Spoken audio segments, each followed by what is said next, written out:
It is said that any system is accepted based on its usefulness. मनुष्य हर उस बात को स्वीकार करता है जो उसके लिए उपयोगी है।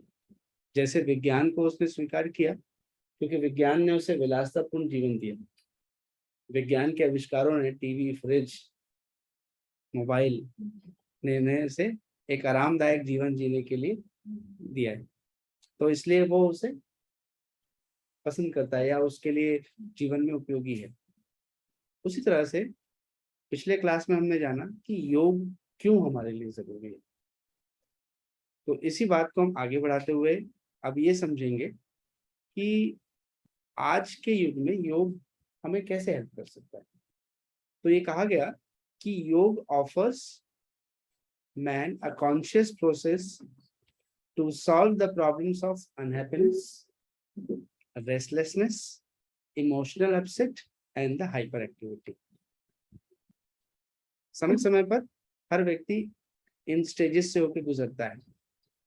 कभी कभी उसको पता नहीं एक अजीब सा नहीं समझ पाने वाला दुख होता है, उसको पता नहीं, बस उसको ऐसा लगता है कि वो दुखी है, कारण भी उसको नहीं समझ में आता। कभी कई बार वो बहुत रेस्टलेस होता है, कई बार इमोशनली अपसेट होता है, कोई किसी ने कुछ बोल दिया तो वही बातें उसके दिमाग में बार बार चल रही होती है। और कई बार वो बहुत ही हाइपर एक्टिव होता है, कभी ये कर रहा है, कभी वो कर रहा है, कभी ये करना चाहता है, कभी वो करना चाहता है, और कोई भी बात, कोई भी कार्य वो अच्छे से नहीं कर पा रहा है। तो जो हम योग को अपने जीवन में अपनाते हैं तो उसकी एक ही विशेषता है, हम सभी के अंदर में विशेष गुण और विशेष क्षमता विराजमान है, जिसको हम में से बहुत सारे लोग समझ ही नहीं पाते। कहा जाता है कि आपके सबकॉन्शियस माइंड का आप सिर्फ 1% ही उपयोग करते हो। अगर आपने उसका 99% यूज कर लिया तो आप दुनिया को हिला दो। इतनी क्षमता है हर मनुष्य के अंदर, एनर्जी का हब दिया गया है, पावर का हब दिया गया है, बट वो उसे रियलाइज नहीं करता। तो योग क्या करता है, आपकी उन हिडन पोटेंशियलिटीज को, आपकी क्षमताओं को वो जागृत करता है। जब अंदर वो गहरा जाएगा, सागर में मोती कब मिलेंगे, जब अंदर गहरा जाएंगे, गोता लगाएंगे। तो वैसे ही योग में हम अगर प्रवेश करेंगे, योग का हम अभ्यास करेंगे, तो वो हमारे अंदर की हिडन पोटेंशियलिटीज को बाहर लाने में मदद करेगा। और ऐसा करके वो हमें physically, mentally, intellectually, emotionally, socially एक बैलेंस पर्सनालिटी बनाने में हेल्प करेगा। और आज के युग में जितने भी चैलेंजेस हैं ह्यूमन लाइफ में, उसे ओवरकम करने के लिए वो हेल्प करेगा। तो आइए इस बात को और अच्छे से समझते हैं। अगर हम नियमित योग का अभ्यास करें तो हमें क्या लाभ होगा। तो उसमें कहा गया कि अगर आप नियमित योग का अभ्यास करते हैं तो आपका शरीर एक प्रोपोर्शनेट आकार में होगा, आपकी मसल्स रिलैक्स्ड रहेंगी, नॉर्मल स्टेट में रहेंगी, आप दिखने में बहुत सहज सरल दिखाई देंगे, बट अंदर से आप उतने ही शक्तिशाली होंगे। तो बाहर से सहज सरल मुस्कुराते हुए, ज्यादातर मैंने ऑब्जर्व किया है कि जो योगा करते हैं उनकी बॉडी मीडियम टू स्लिम रहती है, जैसे मोटे नहीं दिखते। ऐसा देख के लगेगा कि ज्यादा ताकत नहीं होगा, बट एक्चुअल में बहुत स्ट्रेंथ होती है। यस, तो they are very strong from within. आपको मसल्स नहीं दिखेंगे, बट वो किसी भी मसल वाले व्यक्ति से ज्यादा परफॉर्म कर सकते, उतना ज्यादा स्ट्रेंथ होता है।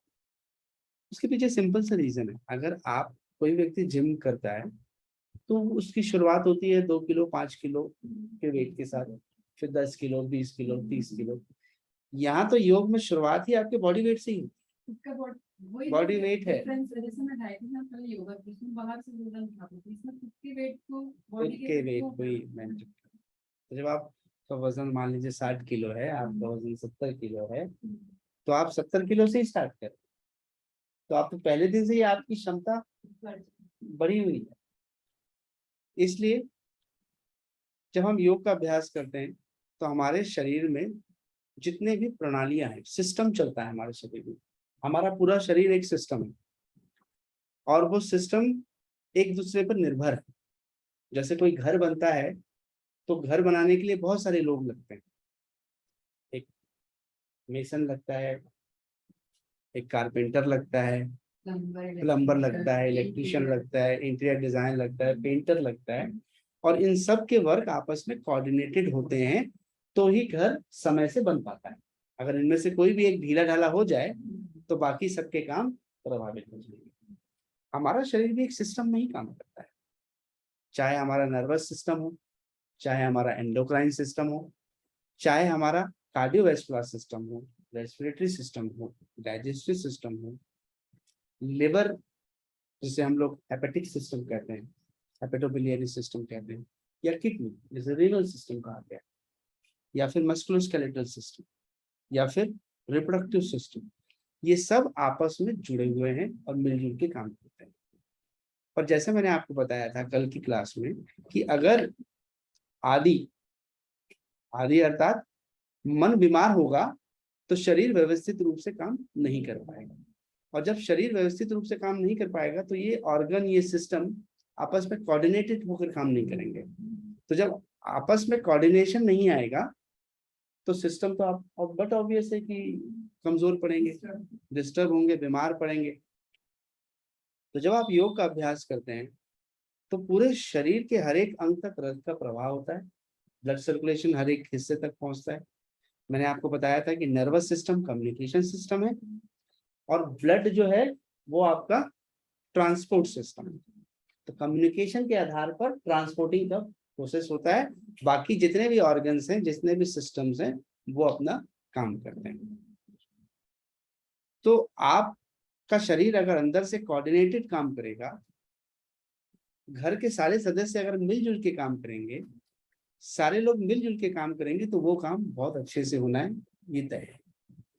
तो योग क्या करता है? योग वह प्रेम है जो शरीर के सभी अंगों को एक साथ व्यवस्थित रूप में कार्य करने के लिए प्रेरित करता है। वो लंग्स को बोलता है अच्छे से काम करो, वो नर्वस सिस्टम की क्लेंजिंग करता है, वो हार्मोन्स का प्रोडक्शन बैलेंस करता है। तो ऐसे में वो व्यक्ति निश्चित रूप से रोग मुक्त हो ही जाएगा, और रोग मुक्त होना ही होकर के स्वस्थ रहना हमारे जीवन का सबसे बड़ा उद्देश्य है। अब एक चीज और समझते हैं हम कि यहाँ पर एक बात कही गई, proportionate body with all muscles relaxed in normal state. तो बुक में एक उदाहरण दिया गया, दानासुर नाम का एक पहलवान और श्री कृष्ण, इनके बीच में कंस के स्टेडियम में युद्ध होना है। कंस ने ये युद्ध आयोजित किया है जिसमें एक तरफ से लड़ने वाले हैं श्री कृष्ण और दूसरी तरफ से आएंगे दानासुर। दानासुर स्वभाव से पहलवान है। अब एक तरफ से दानासुर आ रहे हैं जो काफी वर्जिश करते हैं और अपने शरीर को बहुत हट्टा कट्टा बना के रखे हुए हैं। उनके चेहरे पे बड़ा आवेश है, बहुत क्रोध है, मसल दूंगा, छोड़ूंगा नहीं, ऐसे उनके चेहरे के भाव हैं और बड़े क्रोध में वो आ रहे हैं। दूसरी तरफ से श्री कृष्ण जो कि एक कर्मयोगी हैं, दुबले पतले से हैं और मुस्कुराते हुए आ रहे हैं। उनके चेहरे पे कोई भाव नहीं है, कोई तनाव नहीं है। एक योगी का भाव लेकर के श्री कृष्ण आ रहे हैं, एक पहलवान का भाव लेकर के वहां से दानासुर आ रहे हैं।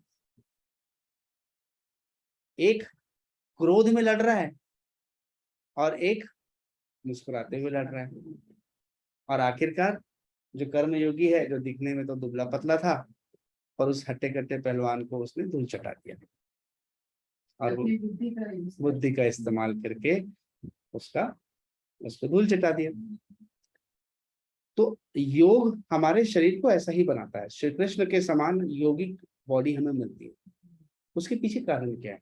उसके पीछे एक छोटा सा कारण है जिसको हम लोग कहते हैं मेडिकल भाषा में basal metabolic rate. Basal metabolic rate का मतलब होता है the amount of energy body consumes when it is at rest. BMR is equal to the amount of energy body consumes when it is at rest. जब मैं आराम कर रहा हूं उस वक्त मेरा शरीर कितनी ऊर्जा खपत कर रहा है। तो ये देखा गया कि कोई व्यक्ति अगर नियमित रूप से योग करता है तो उसका जो BMR है वो लो होता है, कम होता है। और जो नियमित रूप से वजन उठाता है, भारी भरकम वजन उठाता है, जिम करता है, उसका जो BMR है वो हाई होता है। इसका मतलब ये हुआ कि जब वो जिम वाला व्यक्ति आराम कर रहा है तब भी उसका शरीर ऊर्जा खपत ज्यादा कर रहा है, और योग वाला व्यक्ति ये कह रहा है कि जब मैं आराम कर रहा हूं तो मेरी ऊर्जा खपत नहीं हो रही है। अब इसका डिफरेंस क्या आता है? इसका डिफरेंस आता है परफॉर्मेंस में। क्योंकि जो व्यक्ति जिम कर रहा है, जो वजन उठा रहा है, उसके BMR ज्यादा है तो लगातार उसकी एनर्जी लॉस हो रही है। तो जब परफॉर्मेंस की बारी आएगी तो उसके पास वो एनर्जी नहीं रहेगी।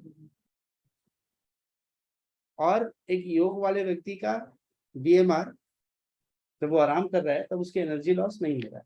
जब परफॉर्मेंस की बारी आएगी तो सारी कुछ वो बूम होके बाहर आएगी और बूम होकर परफॉर्मेंस करेगी। तो यही हमारी रिक्वायरमेंट है। हम ऊर्जा तब खर्च करें जब जरूरत है, अननेसेसरी ऊर्जा क्यों खर्च करें। पर दूसरा, जब हम लगातार वजन उठाते हैं, भारी भरकम वजन से, तो हमारी मांसपेशियां ज्यादा कॉन्ट्रैक्टेड रहती है। तो जो चीज कॉन्ट्रैक्टेड रहेगी वो ज्यादा एनर्जी खपत करेगी, और जो चीज रिलैक्स रहेगी वो क्यों एनर्जी खपत करेगी। तो इसका मतलब मैंने 2 गाड़ी रखी है, आजू बाजू खड़ी कर रखा है। एक बंद है क्योंकि मुझे कहीं बाहर नहीं जाना, और दूसरी चालू करके रखा हुआ है मैंने। शाम, सुबह से लेकर शाम तक ये दोनों गाड़ी ऐसी ही हैं। शाम को मेरे को बाहर निकलना है तो मैं कौन सी गाड़ी लेके जाऊंगा? तो दिन भर से चालू रखी हुई है या फिर जो बंद पड़ी हुई है? क्योंकि जो दिन भर से चालू पड़ी है उसकी तो पेट्रोल पता नहीं खत्म हो गया होगा, क्या स्थिति होगी।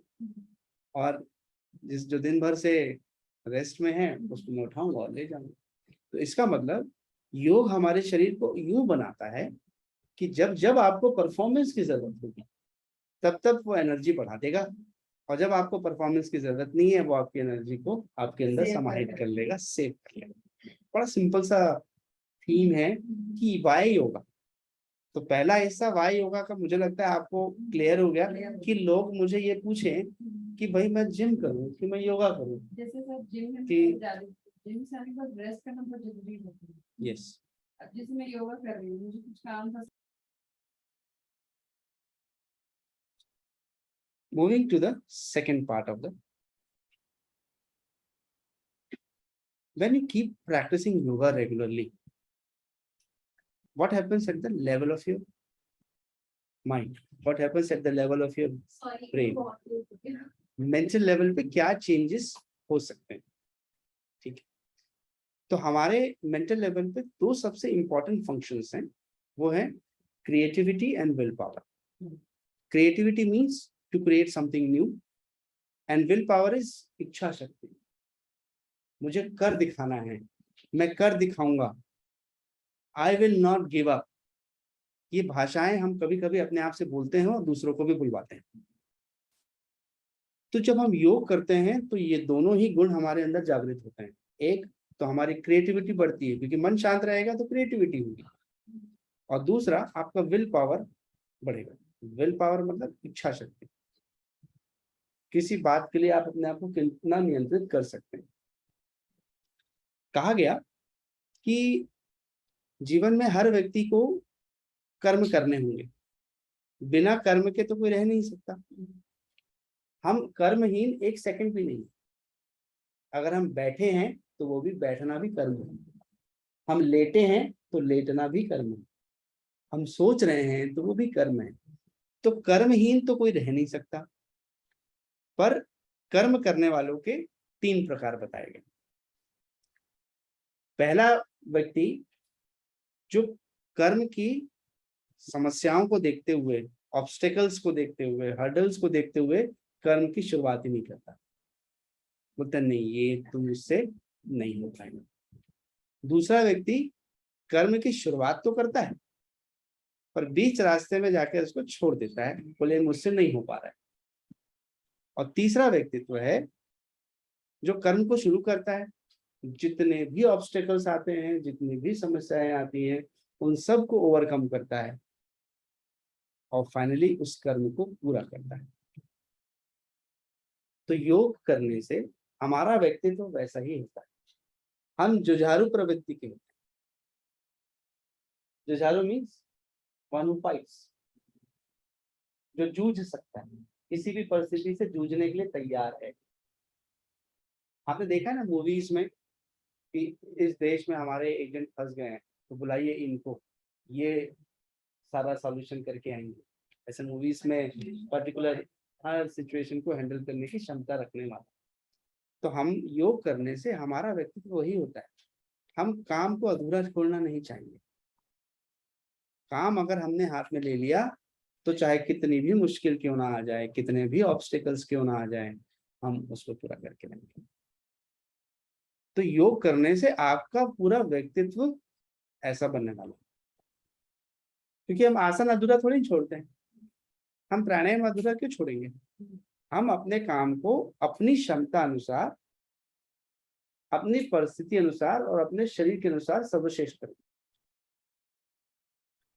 तो योग करने से हमारे अंदर की जो कमजोरी है, मेंटल वीकनेस है, वो हो जाती है खत्म और हमारे अंदर आता है दृढ़ विश्वास, स्वयं पर विश्वास, आत्मविश्वास, ये भाव कि नहीं मैं कर दिखाऊंगा, आई विल डू इट। और हम हर आने वाली चुनौतियों को बड़ी सूझबूझ के साथ, बड़े साहस के साथ उसे एक चैलेंज के रूप में स्वीकार करते हैं।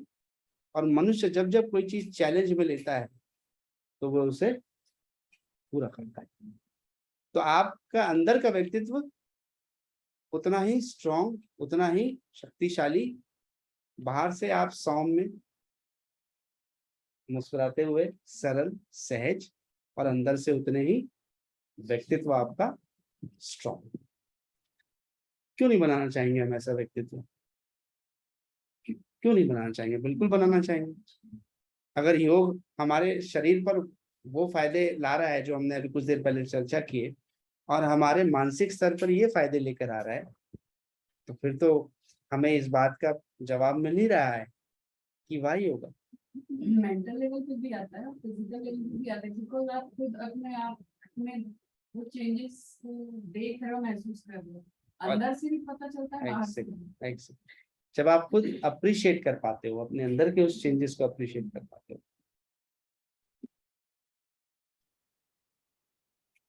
अब हम बात करते हैं नेक्स्ट लेवल, जो सबसे इंपॉर्टेंट लेवल है, इमोशंस। योग करने से इमोशंस के लेवल पर क्या होता है? आपको पता है कोई भी व्यक्ति इमोशनली कब इम्बैलेंस हो सकता है? तो पहला रीजन बताया गया है कि अगर उससे कोई बीमारी हो जाए तो वो इमोशनली अपसेट हो जाए, उसको पता चल जाए कि उसको कैंसर हो गया है या कोई अन्य बड़ी बीमारी हो गई है, तो वो इमोशनली अपसेट हो जाएगा।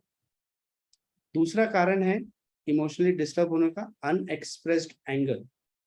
ऐसा क्रोध जो काफी दिनों से हमारे अंदर बना हुआ है किसी भी व्यक्ति के प्रति, किसी भी स्थिति के प्रति, और वो निकल नहीं पा रहा, तो ये भी हमें समय समय पर इमोशनली डिस्टर्ब कर देगा। तीसरा, रिलेशनशिप्स के कारण। कैसा? जब हमारे जीवन में अच्छे दोस्त ना हो, हम अकेलेपन का अनुभव करते हो, या हमें लगे कि हमारे जीवन में प्रॉपर सपोर्ट नहीं है, तो जब जब व्यक्ति अकेलेपन का अनुभव करता है, जैसे देखा गया है कि जितने भी फिल्म स्टार होते हैं बुढ़ापे में वो बड़े अकेलेपन से जूझते हैं, और अकेलेपन से जूझते हुए बड़ा एकांकी जीवन जीते हुए मृत्यु को प्राप्त होते हैं। चौथा है major life changes. Major life changes का मतलब है कि सडन डेथ ऑफ, हमारे पेरेंट्स में से किसी की मृत्यु हो जाए, या हमारा जॉब अचानक छूट जाए, या शादी होने के तुरंत बाद, अगर शादी हो गई आपके पास जॉब नहीं है कैसे करेंगे, तो भी आप इमोशनली अपसेट हो सकते हैं। या फिर आप एक नए शहर में शिफ्ट हो गए, या फिर कोई फैमिली में स्ट्रेस की स्थिति है, एक छोटा बच्चा है जो दिन भर बहुत रोता है और उसके कारण से भी आप इमोशनली अपसेट हो सकते हैं, या घर के जो बुजुर्ग हैं वो बहुत बीमार हैं तो उनके कारण से भी आप इमोशनली अपसेट हो सकते हैं, या आपका आसपास का सराउंडिंग ऐसा है जहाँ बहुत ज्यादा ओवर क्राउडिंग है, या क्राइम बहुत हो रहा है, या नॉइस पॉल्यूशन बहुत है, या फिर आपकी सोशल सिचुएशन अच्छी नहीं है, आपके पास पर्याप्त धन नहीं है, आप बहुत अकेलेपन का शिकार करते हैं, अकेलेपन फील करते हैं, या फिर आप अपने कार्य से, अपने जॉब से खुश नहीं। इन सारी सिचुएशन से कोई भी व्यक्ति इमोशनली डिस्टर्ब हो सकता है, और इमोशनली डिस्टर्ब होने के बाद उसे उससे बाहर आने में बहुत ज्यादा एफर्ट करना पड़ता है। इतना आसान नहीं होता कोई व्यक्ति इमोशनली डिस्टर्ब्ड हो तो उसको बाहर लेकर आना। तो ये कहा गया योग में कि 4 तरह के पर्सनालिटीज होते हैं। पहली पर्सनालिटी है जो ये कहता है कि मैं ठीक हूं, आप भी ठीक हैं, I am okay, you are also okay. दूसरी पर्सनालिटी है जो ये कह रहा है कि मैं ठीक हूं पर मुझे आप ठीक नहीं लग रहे, आप ठीक नहीं, मैं ठीक हूं। तीसरी पर्सनालिटी है I am not okay but you are okay, आप ठीक हैं, मैं ठीक नहीं हूँ, मेरे साथ ही सब गलत होता है, उनके साथ देखो सब अच्छा हो रहा है, मेरे ही जीवन में सब समस्याएं हैं, उनके जीवन में तो देखो कितने खुश हैं वो लोग। और चौथा, मैं भी खुश नहीं हूँ, मैं भी ठीक नहीं हूँ, और दुनिया में कोई भी मुझे खुश नहीं मिलता, सब दुखी है। इतने दुखी लोगों के बीच में मैं भी कितना दुख के साथ रह रहा हूँ, भगवान आपने ऐसी दुनिया बनाई क्यों? तो ये 4 तरह के व्यक्तित्व जो है, पहला व्यक्तित्व जो है जो कि सकारात्मक दिखाई दे रहा है, दूसरा व्यक्तित्व अहंकारी दिख रहा है, तीसरा व्यक्ति जो है वो हीन भावना का शिकार दिख रहा है, और जो चौथा व्यक्तित्व है वो फुल डिप्रेशन में है। उसको कुछ भी अच्छा नहीं लग रहा है, न खुद न दुनिया। ये दुनिया अगर मिल भी जाए तो क्या है, फिर वो गुरुदत्त जैसा एक गाना गाएगा। तो योग के कह रहा है कि हम समय समय पर इनमें रोटेट होते रहते हैं। कभी हम I am okay you are okay में हो जाते हैं, कभी हम अपने आप को बड़ा सर्वश्रेष्ठ समझने लगते हैं, और कभी हम दूसरों को सर्वश्रेष्ठ समझने लगते हैं, और कभी हमें दुनिया ही बेकार लगने लगती है, और ये चक्र चलता रहता है। योग कहता है कि मैं आपके इस चक्र को स्थिर कर दूंगा, और मैं आपको ऊपर वाले स्थान पर लाकर रखने की कोशिश करूंगा, कि महीने में 29 दिन आप ऊपर वाले स्थान पर रहो, एक दिन अगर नीचे कहीं चले गए, घूम के आ गए तो कोई बात नहीं, पर 29 दिन आप I am okay you are okay वाली भावना में रहो। और ये कैसे होता है? ये होता है 2 तरीके से। Yoga systematically sharpens and sensitizes our emotions. इसका मतलब ये होता है कि मनुष्य में सबसे बड़ा जो उसका गुण है, सबसे बड़ा उसका इमोशन है, वो है प्रेम। बाय बर्थ सबसे ज्यादा जो स्ट्रॉन्ग इमोशन ह्यूमन बींग्स में होता है वो है love. Love moves the world, right? We always कहते हैं कि प्रेम दुनिया को चलाता है, अगर प्रेम ना हो तो दुनिया ना चले। माँ बाप का बच्चों के प्रति प्रेम, शिक्षक का अपने स्टूडेंट्स के प्रति प्रेम, तो प्रेम इज रनिंग द वर्ल्ड। तो हम सभी के अंदर प्रेम बहुत है, बट क्या होता है, शेडो आ जाता है।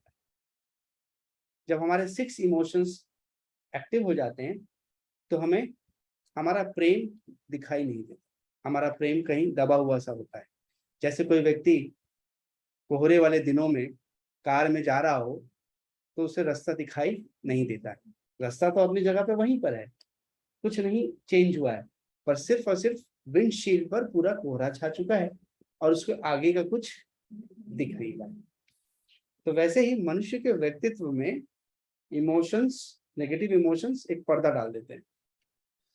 तो वो योग क्या कर रहा है, इस पर्दे को डिफॉगर है वो, जैसे गाड़ियों में डिफॉगर होते हैं, डिफॉगिंग लाइट्स होती है, नीचे की तरफ होती है, जैसे एक मेन हेडलाइट्स होती हैं, एक हेडलाइट्स होती हैं, और हर कई गाड़ियों में जो लग्जूरियस गाड़ी होती है उनमें नीचे में डिफॉगिंग लाइट होती है।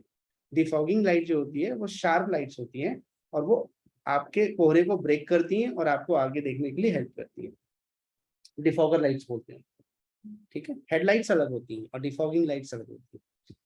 तो जैसे डिफॉगिंग लाइट्स काम करती हैं उसी तरीके से योग आपके इन नेगेटिव इमोशंस के कोहरे को हटाता है, तो आपको अपना अंदर का प्रेम और दूसरे के प्रति प्रेम दिखाई देता है। दूसरा ये है कि it consciously expands and diffuses the overtones of sensitization. इसका मतलब क्या है? इसका मतलब ये है कि मेरे अंदर प्रेम बहुत है तो वो प्रेम को एक्सपैंड करेगा, और मेरे अंदर जितनी काम, क्रोध, लोभ, मोह, मद, मात्सर्य जो 6 नेगेटिव इमोशंस हैं उसको वो डिफ्यूज करेगा। डिफ्यूज करेगा मतलब उसको रिलीज करेगा। जैसे कहीं पर पता चल गया कि यहाँ पर बम है, एटम बम है, ठीक है, तो उसके लिए बॉम्ब स्क्वाड को बुलाया जाता है। तो बॉम्ब स्क्वाड क्या करती है? उसको बम को डिफ्यूज करती है ताकि वो फट ना पाए। तो वैसे ही जब आप योग अभ्यास करते हो तो आपके अंदर के जितने ये फ्रस्ट्रेशंस हैं, नेगेटिव इमोशंस हैं, गुस्सा है, कंट्रोल करना, उसको वो डिफ्यूज कर देती है। अब आप कैसे फटोगे? अब बम डिफ्यूज हो गया तो कैसे फटेगा? तो वो फट नहीं सकता। अब बम हट गया तो फिर आपके अंदर बचा हुआ तो प्रेम ही है, और वो प्रेम जितना आप योग करते हो उतना ईश्वर के प्रति आपका प्रेम बढ़ता जाता है। जरूरी नहीं है कि आपको फील हो, हर चीज ग्रॉस लेवल पे होगी जरूरी नहीं है। ग्रॉस लेवल पे चेंजेस योगा में तुरंत नहीं दिखते, पर सब्टल लेवल में चेंजेस बहुत तेजी से होते हैं। सूक्ष्म स्तर, स्थूल स्तर और सूक्ष्म स्तर। सूक्ष्म जो अंदर के लेवल पे हो रहा है, जो आपको दिखाई नहीं दे रहा है। और मनुष्य क्या है, उसके लिए तो सब कुछ उसका शरीर ही है। तो उसका वो इतना ही मेजर करता है योगा करते हुए कि मेरा शरीर कितना मोटा हुआ, कितना दुबला हुआ, मेरा कौन सी मांसपेशी बनी, कौन सा में कितना फ्लेक्सिबिलिटी हुआ। उसका मेजरमेंट ऑफ बॉडी सिर्फ फिजिकल लेवल पर है। पर योग बोलता है फिजिकल लेवल का तो सिर्फ एक ही हिस्सा है, बाकी अंदर तो आप गहरे हो। अंदर तो प्राण है, आपका मन है, आपका बुद्धि है, आपका आनंद है, आपका आत्मा है। मैं ये चारों को इतना ज्यादा डेवलप कर रहा हूँ नियमित कि उनके डेवलपमेंट से आपका फिजिकल बॉडी अपने आप ही बैलेंस्ड होने वाला है, अपने आप बैलेंस्ड। तो एक अच्छा इमोशनली बैलेंस्ड व्यक्ति की पहचान क्या है? एक इमोशनली बैलेंस्ड व्यक्ति की पहचान है वो स्वयं से प्रेम करता है, वो दूसरों से भी प्रेम करता है, वो अपने आप को किसी भी समूह का हिस्सा बना पाता है, वो अपनी शॉर्टकमिंग्स, अपनी कमजोरियों को जानता है और उन्हें दूर करने की कोशिश करता है, और वो अपनी ताकत को भी पहचानता है और उस ताकत को दूर करने, उस ताकत को और बढ़ाने की कोशिश करता है। तो एक मेंटली बैलेंस्ड व्यक्ति के लिए, एक इमोशनली बैलेंस्ड व्यक्ति के लिए ये सारी पैरामीटर्स इंपॉर्टेंट है। योग करने से वो सारा पैरामीटर्स हमारे अंदर जागृत होता है। मेन हमारा इमोशंस डिफ्यूज होना चाहिए, नेगेटिव इमोशंस डिफ्यूज होना चाहिए, और पॉजिटिव इमोशन तो एक है, प्रेम है, करुणा है, सद्भाव है, दूसरों के लिए अच्छा करने की इच्छा शक्ति है, दूसरों को मदद करने की इच्छा शक्ति है। आप किसी भूखे व्यक्ति को देखते हो और अपनी थाली का भोजन देते हो तो एक इच्छा शक्ति ही तो है। आप राह चलते कोई आपसे पैसा मांगता है तो कई बार मदद करते हो, कई बार मदद नहीं करते हो। तो कई बार जब मदद करते हो तो अंदर से कुछ आवाज आती होगी ना, तब तो मदद करते हो, और कई बार आपको अंदर से कुछ ये भी आवाज आती है कि नहीं, कि मदद मत करो। तो ये एनर्जी कहाँ से आती है? ये कौन डिसाइड करवाता है कि आज इनकी मदद करनी है और आज इनकी मदद नहीं करनी है?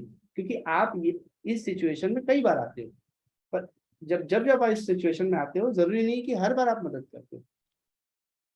कई बार आप बोलते हो भैया आगे जाइए, माता जी आगे जाइए, और कई बार आप जेब से बहुत सारा धन निकाल करके या जो भी आपके पास है वो दे देते हो। तो ये ऊर्जा है, ये ऊर्जा है जो ये पहचानती है कि मुझे कब क्या करना चाहिए और कब क्या नहीं करना चाहिए। इतना स्पॉन्टेनियस है ह्यूमन बीइंग। इतना स्पॉन्टेनियस। उसको अंदर से आवाज आती है कि क्या चीज उसको करनी चाहिए और क्या चीज नहीं करनी चाहिए, बस उसको नकारो मत। जब मनुष्य उसे नकारता है तो ही समस्या से शिकार होता है। उसको अंदर से आवाज आ रही है कि मुझे ये करना चाहिए, उसको दिख रहा है कि ये करूंगा तो मेरे बहुत सारा मेरा धन लग जाएगा, बट उसको अंदर से आवाज आ रही नहीं, करना चाहिए, करके देखना चाहिए। तो करने से हो सकता है it was meant to be for the person, उस समय के लिए वो चीजें लगती हैं, बट बाद में it gives you immense happiness, satisfaction in life कि अच्छा हुआ मैंने वो किया था, अच्छा हुआ मैंने वो कर्म किया था। तो ऑफकोर्स हर कर्म के दो पहलू हैं जिसे हम जानते हैं, एक जिसमें हमको लगता है कि तुरंत फायदा हो जाए, और एक फायदा अपने समय पर ही होता है।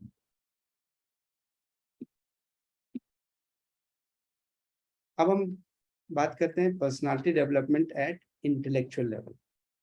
बुद्धि, हम कहते हैं ये व्यक्ति बहुत बुद्धिमान है और ये व्यक्ति बुद्धू है। तो बुद्धू और बुद्धिमान में अंतर क्या है? बुद्धिमान उसको कहा गया है जो समय परिस्थिति के अनुसार से निर्णय लेके कार्य कर सके, और बुद्धू उसको कहा गया है जो समय परिस्थिति के अनुसार निर्णय नहीं लेकर के एक्शन नहीं लेता है, उसे बुद्धू कहा गया। अरे मैं तो बुद्धू था, मैं तो कर नहीं पाया, कर लेना था उस समय। तो बुद्धिमान वो जो सही गलत की पहचान करता है और पहचान करके अकॉर्डिंगली कार्य करता है। हमारे अंदर की सबसे बड़ा गुण ये है कि हम अपने काम को कितना अच्छे से करते हैं। आपके काम करने का तरीका कैसा है? तो जब आप योग का अभ्यास करते हैं तो इंटेलेक्चुअली, बौद्धिक स्तर पे आप स्ट्रांग होने लगते हैं, और आपका हर काम प्रिसीजन में होता है, बारीकी से करते हैं। बारीकी से करने का मतलब, अब मान लीजिए किसी का एक्सीडेंट हो गया और उसका स्किन का एक हिस्सा कट गया या फट गया, ठीक, तो एक जनरल प्रैक्टिशनर के पास जाएंगे तो वो उसको सिल देगा, और आप अगर एक प्लास्टिक सर्जन के पास जाएंगे वो भी उसको सिल देगा। अब किसकी सिलाई ज्यादा बेहतर होगी? जो प्लास्टिक सर्जन है उसकी सिलाई बेहतर होगी बनिस्बत उसके एक जनरल सर्जन की। क्यों? रिफाइन वर्क करेगा वो। तो जो रिफाइन वर्क करता है उसको कितनी प्रैक्टिस होगी उस चीज की। तो योगा हमारे अंदर वह बार बार प्रैक्टिस करते हैं हम लोग। ये सूर्य नमस्कार ना जाने में कितने सालों से कितनी बार कर रहा हूँ, कितनी बार कर चुका हूँ उसका काउंट भी नहीं कर सकता। अगर आई स्टार्टेड प्रैक्टिसिंग डूइंग सूर्य नमस्कार इन 1994, तो आज 28 साल हो गया होगा। तो 28 साल से मैं सूर्य नमस्कार ही कर रहा हूँ, कितने बार कर लिया होगा उसका कोई काउंट ही नहीं होगा। पर हर बार करते करते करते I got a point better, I got point better, I got a point better. हर बार मुझे कुछ और समझ में आया उसको करते। 28 सालों में 2800 से ज्यादा अनुभव हो गए उसी सूर्य नमस्कार से। तो जब उतने अनुभव हुए तो उतने ज्यादा उसमें से क्रिएटिविटी भी बाहर आई। नहीं, ये ऐसा नहीं, ऐसा हो सकता है, ये ऐसा नहीं, इसको ऐसे करके देखा जा सकता है। क्योंकि जब हम करते चले गए तो जैसे एक गृहिणी अलग अलग डिशेस कैसे बना लेती है, ट्राई, हाँ, ऐसा ही कर सकते हैं, कुछ नयापन करने की कोशिश। तो सेम काम, वही चीज आपको योगा में भी होगा। तो आपके कार्य में प्रिसीजन होगा क्योंकि आप बौद्धिक स्तर पे बैलेंस्ड हैं। तो आपको पता है कि आपको अपने काम को कैसे करने से सही होगा। मुझे तुरंत समझ में आ जाएगा कि अभी जो मैं काम कर रहा हूँ वो लोगों के लिए नुकसान हो रहा है या लोगों को उतना अच्छा नहीं लग रहा है, तो तुरंत मेरी स्ट्रेटजी चेंज होगी और तुरंत मैं उसे बेहतर करके लेकर आऊंगा। इसका मतलब तुरंत डिसीजन, ऑन स्पॉट डिसीजन लेकर के करेक्शन भी करना। अगर मैंने जज कर लिया, सपोज मैं क्लास ले रहा हूँ और मैंने जज कर लिया कि लोग थके हुए हैं, परफॉर्म नहीं कर पा रहे, और मैं उसी पेस को अगर मेंटेन करूंगा तो फिर तो मेरी बुद्धिमत्ता नहीं खिलाएगी। मैंने स्थिति का आकलन किया और आकलन करने के बाद तुरंत एक्शन प्लान को चेंज किया, यही बुद्धि है। प्री प्लानिंग मेथड से नहीं गया। मैं अगर सपोज मैं अगर कॉलेज के स्टूडेंट्स को पढ़ा रहा हूँ, तो मुझे उनके लेवल पे जाकर के उस लेवल की ह्यूमर क्रिएट करने पड़ेंगे ताकि उनका इंटरेस्ट बना रहे।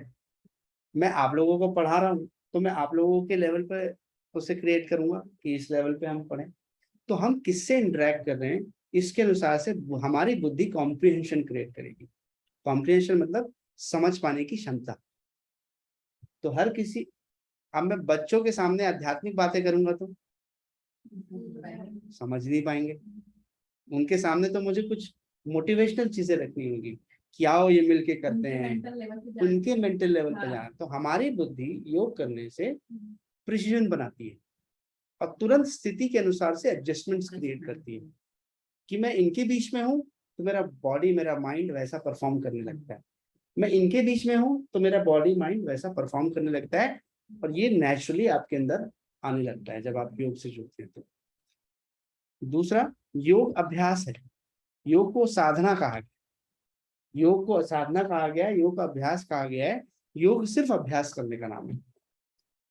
हो सकता है मुझे शीर्षासन बहुत अच्छे से आता हो, बट मैंने अगर 5 साल छोड़ दिया शीर्षासन करना, तो 5 साल बाद हो सकता है शीर्षासन तो मैं कर पाऊं, बट हो सकता है उतनी स्टेबिलिटी ना है, स्थिरता ना है।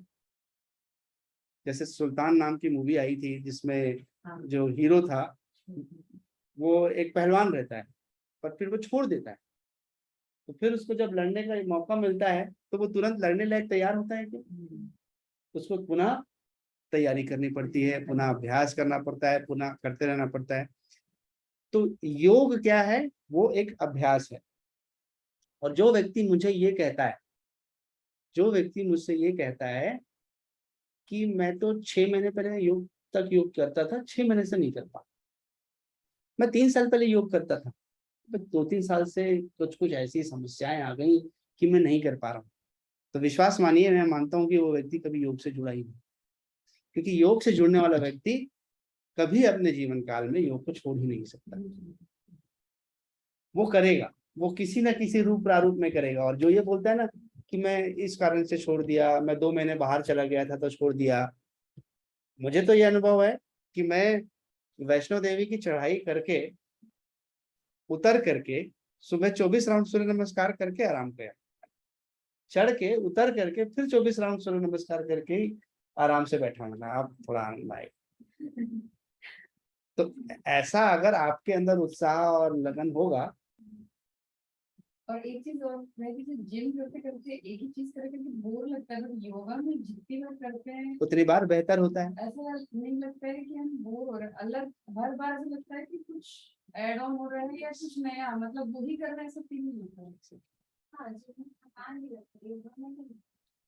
So let us not compare anything, but I should just say कि it is a matter of choice. Everything is best. Interest की बात है, जैसे हम 2-3 साल जिम भी किए हैं, अभी 2-3 साल से योगा भी करते हैं, तो उसमें हर बार उसमें इतने वेरिएशंस रहते हैं योगा में कि आप उसको चेंज कर सकते हो, हर दिन 6 दिन में Yes. 6 टाइप से कर सकते हो। Yes. ये चीज है। Exactly. So योगा के फायदे अपन समझ लेते हैं, वाई योगा समझ लेते हैं, फिर हम मैटर ऑफ चॉइस पे डाल देते हैं कि आपकी जो इच्छा वो आप करिए, आपको जो पसंद है वो करिए। आज का युवा पीढ़ी क्या होता है, वो आकर्षित है मॉडल्स को देखकर, फिल्म एक्टर्स को देखकर, क्योंकि वो लोग जिम जा रहे हैं, बॉडी निर्माण कर रहे हैं, बॉडी बिल्डिंग कर रहे हैं, तो उनका आकर्षण वो है। तो we love to do what fascinates us. उसमें भी मजा है सर जिम में। Initially. मैं 2-3 साल जिम की बहुत मजा आता था मुझे। बैक पेन आया, डॉक्टर ने मना किया तो मैं तो रोने लग गई थी लिटरली उस समय, क्योंकि मुझे मजा आने लग गया था उस समय। बट वो ये कि अगर उसके अंदर में आप मजा नहीं लगे तो फिर अच्छा लगता है, बट अगर प्रॉब्लम्स आ जाती है तो फिर कॉन्फिडेंस लूज हो जाता है। तो इसका मतलब योग सिर्फ अभ्यास है और डिटैचमेंट। डिटैचमेंट का मतलब होता है कि कुछ भी मेरा नहीं है, सब कुछ ईश्वर का है। तो जब कुछ मेरा नहीं है तो मेरा नुकसान क्या और मेरा फायदा क्या? जब कुछ मेरा है ही नहीं तो क्या मेरा नुकसान, क्या मेरा फायदा? इंसान को तकलीफ तभी तो है जब वो मेरा मान करके चलता है। यहाँ पर एक उदाहरण लेते हैं समझने के लिए। एक सज्जन ट्रेन की यात्रा करके अपने शहर वापस आए, उनका बड़ा बेटा वहां लेने पहुंचा। तभी उस सज्जन के पास उनके मंझले बेटे का फोन आया है कि पिताजी, अपने पड़ोस, अपना जो दूसरा घर है उसमें आग लग गई है। तो ये सुनकर के पिताजी वहीं बैठ गए, बोले इतनी बड़ी मेहनत से बनाया था, बहुत नुकसान हो गया, आग लग गई। तो बड़े बेटे ने कहा, पिताजी मैंने उस बंगले को रामलाल जी से सौदा कर लिया था बेचने के लिए, बयाना भी ले चुका। बोले वो अपना नहीं? बोला नहीं अपना नहीं। बेच दिए? बोले हाँ बेच दिए। तो अपना नहीं चल रहा है? बोला नहीं अपना नहीं चल रहा। फिर प्रसन्न हो गया, ठीक हो गया, चलो सब ठीक, अपना नहीं, बेच गया। तभी छोटे बेटे का फोन आया, बोले वो तो बयाना 4 दिन पहले ही वापस करके चले गए थे, सौदा कैंसिल था। फिर दुख में बैठ गए, बोले अपना है, कुछ भी चेंज नहीं है यहाँ। वो व्यक्ति स्टेशन में बैठा हुआ मात्र है, आग कहीं और लगी हुई है, सिर्फ उसके पास खबर आ रही है, और खबर आने से उसका मानसिक परिवर्तन। तो मेरा नहीं था तो दुख नहीं हुआ, अब मेरा था तो दुख हुआ। तो योग कह रहा है कि मैं आपको डिटैचमेंट दे रहा हूँ, आप ये मानना छोड़ दो कि ये मेरा है, सब कुछ ईश्वर का है। उसको जब लगेगा वो आपसे ले लेगा, जब लगेगा वो आपको दे देगा। Personality development at spiritual level. एक मनुष्य हो सकता है कि बहुत स्ट्रॉन्ग फिजिक का हो, बहुत अच्छी क्रिएटिविटी पावर हो उसमें, बहुत अच्छी हाई इमोशनल स्टेबिलिटी हो, पर जरूरी नहीं है कि उसके अंदर में आध्यात्मिक इच्छा होगी या ईश्वर को प्राप्त करने की इच्छा होगी। हम सभी के अंदर में परमात्मा विराजमान है, पर चूंकि हमारी सेंसेस हमें बाहर की तरफ ले जाती हैं, तो हमें अंदर का परमात्मा दिखाई नहीं देता, क्योंकि परमात्मा अंदर है और सेंसेस हमें बाहर खींचती हैं। सेंसेस हमें आकर्षण की तरफ ले जाती हैं, आंखें अपने आकर्षण में ले जाती हैं, स्वाद अपने आकर्षण में ले जाता है, कान अपने आकर्षण में ले जाता है। पर जब हम योग का अभ्यास करते हैं तो हम अपनी इंद्रियों को कुछ देर के लिए समेट पाते हैं, और जब हम इंद्रियों को समेट पाते हैं तब हम अपने अंदर की ओर झांक पाते हैं, और जब हम अंदर की ओर झांक पाते हैं तब हमें अपने अंदर विराजमान उस परमात्मा को जानने का मौका मिलता है। और जब उस परमात्मा को जानने का मौका मिलता है, जो कि ऊर्जा के रूप में हमारे शरीर में विराजमान है, तब उसमें इंटरेस्ट बढ़ता है और उसे जानने की इच्छा बढ़ती जाती है।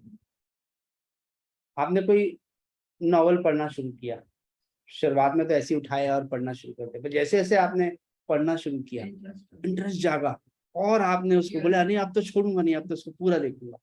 यही चीज टीवी सीरियलों के साथ होती है, सीरीज के साथ होती है, कि आपने जिस टीवी सीरियल को देखना शुरू कर दिया तो आप अगले दिन ठीक उस समय वहां पहुंच जाते हो, क्या रहा हो, व्हाट इज हैपनिंग, क्या हो रहा है उनके जीवन में। तो like once you enter into it and you start looking it, तो फिर आपका उसमें इंटरेस्ट आ जाता है। वैसे ही योगा क्या करता है, आपको अंदर की तरफ झांकने के लिए तैयार करता है, और जब आप झांकते हो और एक बार परमात्मा की झलक दिखाई देती है, तो जैसे उस सीरियल के लिए आप बार बार वापस आते हो देखने के लिए, 8:30 बजे, इतने बजे सीरियल आएगा, वैसे ही आप निश्चित समय पर ईश्वर से मिलने के लिए ध्यान में चले जाते हो, क्योंकि आपको उसमें भी वही आनंद आने लगता है जो आपको एक टीवी सीरियल को देखने से आनंद मिलता है। ये गुण भी हमें योग के माध्यम से मिलता है, क्योंकि हमारी इंद्रियां बाहर जाने से हमें रोकती है, क्योंकि बाहर आकर्षण है। मेरा फ्रेंड मुझसे कह रहा है कि भाई चलो आज पार्टी करेंगे, 1:30-2 बजे तक रात में अपन डांस करेंगे, और मैं कह रहा हूँ नहीं भाई सुबह 5 बजे योगा जाना है, तो वो कैसे जाऊंगा। तो मेरा कर्म मुझे वहां जाने नहीं देगा, और जब मैं वहां जाऊंगा नहीं तो मैं उस आकर्षण से तो बच गया, राइट। और मैंने दूसरे कर्म किया जो मुझे बेहतर बनाने की कोशिश कर रहा है, योग। तो कंक्लूजन ये है कि yoga is all round personality development. It gives deep relaxation at muscular level, it slows down the breath, maintains balance at pranic level, it increases our creativity and willpower at mental level, it sharpens the intellect and calms down the mind, it enhances the happiness in life and equipoise at emotional level.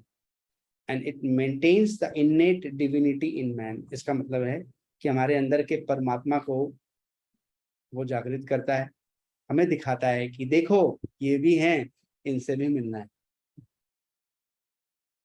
और फिर शुरुआत होती है एक नई यात्रा की, ईश्वर को जानने की। दुनिया को तो जान लें, दुनिया का अत्यधिक ज्ञान हमें प्राप्त होगा, ना जाने कितने वेद पढ़े होंगे, ना कि जाने कितने वेद पुराण पढ़े होंगे, ना जाने कितनी केमिस्ट्री, बायोलॉजी, फिजिक्स पढ़ी होगी, बट ईश्वर को जाना नहीं तो कुछ भी नहीं जाना। ऐसा अमेरिकन जो इंडोलॉजिस्ट हैं, इंडोलॉजिस्ट मतलब जो इंडियन कल्चर को पढ़ते हैं, Indologist are people who study the Indian culture. तो अमेरिकन इंडोलॉजिस्ट कहते हैं अपने स्टूडेंट से कि अगर आपने भारत के योग रूपी ज्ञान को नहीं पढ़ा है तो आपने अभी तक जितना भी ज्ञान इकट्ठा किया है दुनिया का, वो सब व्यर्थ है। और इसलिए पूरी विश्व की 1/3 पॉपुलेशन योग की दीवानी और योग के पीछे जाती है, योग करती है, योग को अपने जीवन का एक अमूल्य हिस्सा बना रखी है। तो उसके साथ मैं इस रिकॉर्डिंग को यहाँ स्टॉप करता हूँ। आपके जो क्वेश्चंस होंगे वो मैं लूंगा, फिर हम एंड करेंगे।